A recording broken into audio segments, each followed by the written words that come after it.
ADHD বা attention deficit hyper activity disorder এটি একটি স্নায়বিক বিকাশজনিত সমস্যা যার প্রধান লক্ষণগুলো হল মনোযোগের অভাব, অতিরিক্ত চঞ্চলতা এবং আবেগ নিয়ন্ত্রণে সমস্যা। এটি সাধারণত শিশুদের মধ্যে দেখা গেলেও বয়স্করাও আক্রান্ত হতে পারে।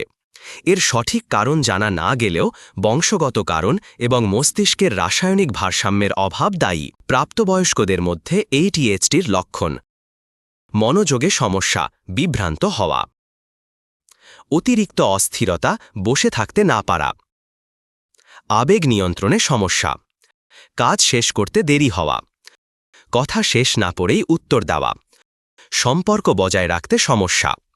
চিকিৎসা: মনোযোগ বাড়াতে ও অস্থিরতা কমাতে সাইকোস্টিমুল্যান্ট ঔষধ, তবে চিকিৎসকের তত্ত্বাবধান জরুরি। কাউন্সেলিং: সম্পর্ক উন্নয়ন ও সমস্যা মোকাবেলা, ব্যায়াম, মেডিটেশন, স্বাস্থ্যকর খাদ্যাভ্যাস।